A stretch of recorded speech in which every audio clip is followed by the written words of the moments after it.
नमस्कार दोस्तों, मेरा नाम है रजनी और आज की इस वीडियो में मैं आपको सुनाने जा रही हूँ एक लड़के की पुनर्जन्म की कहानी।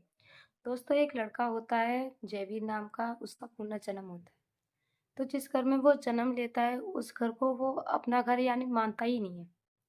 जो भी वो बातें करता है, अपने पिछले जन्म की बातें करता है, अपना नाम लेता है तो पिछले जन्म का नाम लेता है, अपने माँ-बाप का नाम लेता है तो अपने पिछले जन्म के माँ-बाप का लेता है। ये सब देख कर उसके जो माँ-बाप थे वो बहुत परेशान होते हैं कि हमारा लड़का ये कैसी-कैसी बहकी-बहकी बातें करता है, यानी ये अपना नाम इसका नाम कुछ और है, शिवम नाम है और ये अपना नाम कुछ और बताता है। इन बातों से वो बहुत ज़्यादा ही परेशान थे। यानी कि वो स्कूल में जाता था तो टीचर जो भी उसे नाम लिखाते या कुछ भी तो वो अपने पिछले जन्म का नाम लिखता था। तो ये सब देख-देख के उसके घर के लोग बहुत ज़्यादा ही परेशान हो गए थे और जब भी वो रात को सोता था तो उसे अपने पिछले जन्म की बातें याद आती थीं। वो अपनी पत्नी को सपने में देखता था तो मतलब कि चीखने लगता था रात को। तो मतलब ऐसा कुछ देख-देख के उसके घर के बहुत ज़्यादा ही परेशान होते थे। तो मतलब जो आस-पड़ोस के लोग थे उन्होंने उन्हें सलाह दी कि आपके लड़के को किसी तांत्रिक के पास ले जाओ, शायद वहाँ जाके कुछ इसे आराम मिले। तो वो वैसा ही करते हैं। वो जाकर अपने लड़के को किसी तांत्रिक के पास दिखाते हैं। मतलब बहुत सारे तांत्रिकों के पास जाते हैं, जो-जो उन्हें बताते हैं मतलब ऐसा करो, वैसा करो, वो सब कुछ करते हैं, लेकिन उससे कोई फ़ायदा नहीं होता। फिर उन्हें कोई बताता है कि एक तांत्रिक हैं बहुत बड़े, उनके पास जाना चाहिए। उनका नाम है भिक्षुक बाबा। तो उनके पास जाओगे तो आपकी समस्या का कोई ना कोई हल ज़रूर निकलेगा। तो वो ऐसा ही करते हैं। वो भिक्षुक बाबा के पास जाते हैं। तो वहाँ जाके वो अपनी सारी समस्या बताते हैं कि हमारे साथ ऐसा-ऐसा होता है।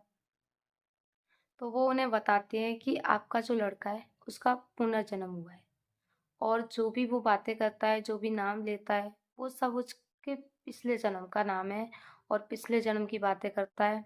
जब तक आपका बेटा सही नहीं होगा, जब तक आप उसके पिछले जन्म के घर पे नहीं लेके जाओगे। तो वो पूछते हैं कि यानी कि कहाँ है उसका घर? कैसे कहाँ? हमें तो कुछ भी नहीं मालूम। तो वो कहते हैं कि आपके बेटे को सब कुछ मालूम है। आप अपने बेटे से पूछो, उसे अपने गाँव का नाम भी पता है, अपने माँ-बाप का नाम पता है, सब कुछ पता है। उससे पूछो जब तक वो वहाँ नहीं जाएगा, तब तक आपका बेटा ठीक नहीं होगा। तो उसके माँ-बाप ऐसा ही करते हैं। वहाँ से उस बच्चे को पूछते हैं कि तेरे गाँव का नाम क्या है? उसके मतलब कि जितने भी गाँव के नाम होते हैं सब वो उसके सामने रख दिया जाता है और एक मैप पे लिखकर। तो उससे पूछते हैं कि इसमें बता तेरा गाँव कौन-सा है? तो वो बताता है कि मेरा गाँव ये है। तो वहाँ पे उससे मतलब कि उसके गाँव लेके जाते हैं। तो जब वो अपने गाँव पहुँचता है, अपने घर पहुँचता है, तो जब वहाँ के घर के लोग उसे मतलब बुलाता है तो सब देखकर मतलब हैरान हो जाते हैं, भई कौन है ये? इन लोगों को हम जानते भी नहीं हैं। तो लेकिन वो सबको पहचान लेता है।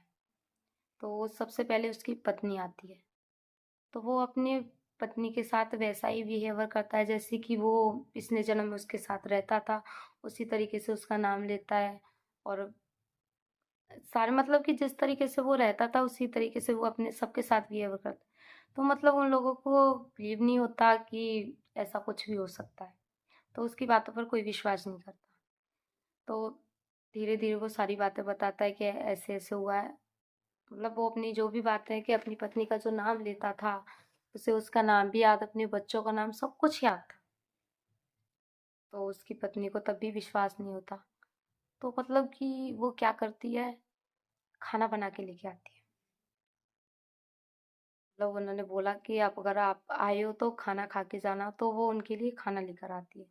तो जब खाना लेकर आती है तो उसकी पत्नी ना थाली में मतलब कि अचार ऐसे ही रख देती है। तो अचार की वजह से वो सारी रोटी खराब हो जाती है तेल से, तो मतलब वो चिल्लाने लगता है।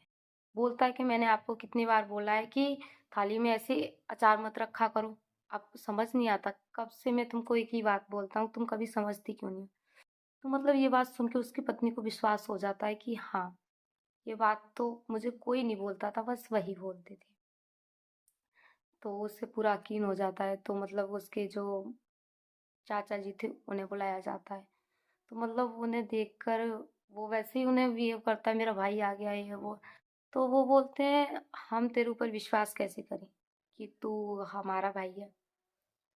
तो वो मतलब पिछले जन्म की कुछ ऐसी बात होती है जो उसे बताता है, बोलता है तुझे याद है कि जब तूने घर से गेहूं चुरा के बेड़ियां लेकर आया था, जब जाके ट्यूबवेल पे जाके पी रहा था, जब तुझे तेरी घरवाली ने देख लिया था, तब याद है कितनी लड़ाई हुई थी। तो ऐसी बातें बताते तो तुझे विश्वास हो जाता है। तो सब लोग विश्वास कर लेते हैं। तो मतलब कि सब बोलते हैं कि इनका कोई अधूरा काम रह गया होगा, शायद वो पूरा करने के लिए आए। तो हाँ, सच में ही उनका अधूरा काम रह गया था। उनकी बेटी की शादी थी। वो अपनी बेटी का कन्यादान करना चाहते थे, इसलिए वो उनका पुनर्जन्म हुआ था।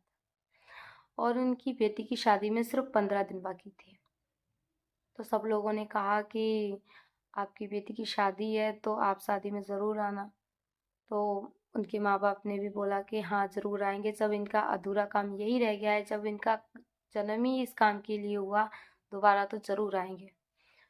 तो क्या करते हो, जब वो शादी में आते हैं तो जो उनके चाचा होते हैं तो उस बच्चे को किडनैप करके ले जाते हैं। जो बच्चे का चाचा होता है वो किडनैप करके ले जाता है बच्चे को। तो मतलब उसी जगह पर लेके जाता है जहाँ उसे पहले मारा था। जब उसे मारने की तैयारी चल रही होती है, मतलब कि उसे मारने ही वाला होता है उसके चाकू, तब तक वो उससे पूछने लगता है कि पहले ये बता कि तूने मुझे मारा क्यों, क्या बात थी। तो मतलब उनका ज़मीन वगैरह का कोई लफड़ा था।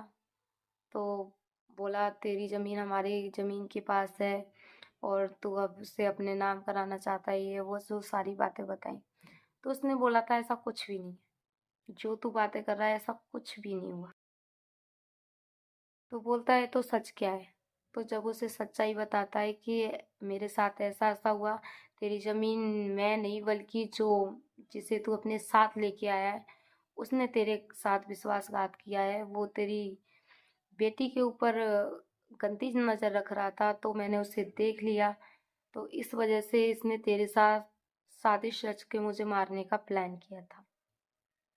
जब उसे पता लगता है कि ऐसी बात है तो तब तक वहां पर और भी लोग आ जाते हैं। तो जब उसे ये पता चलता है तो जो उसके साथ होता है वो उसे मारने लगता है। तो वो उसकी आंखों में ना मिर्ची डाल देता है।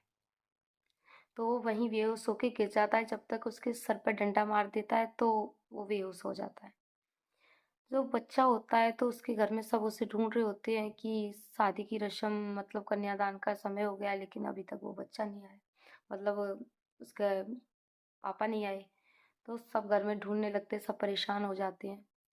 तो जब भिक्षुक बाबा भी वहाँ मौजूद होते हैं तो जब उन्हें पूछा जाता है कि बाबा आप भी कुछ करो कि कहाँ शिवम कहाँ चला गया, तो जब वो अपनी तांत्रिक शक्ति से देखते हैं तो उन्हें पता लग जाता है कि शिवम कहाँ है।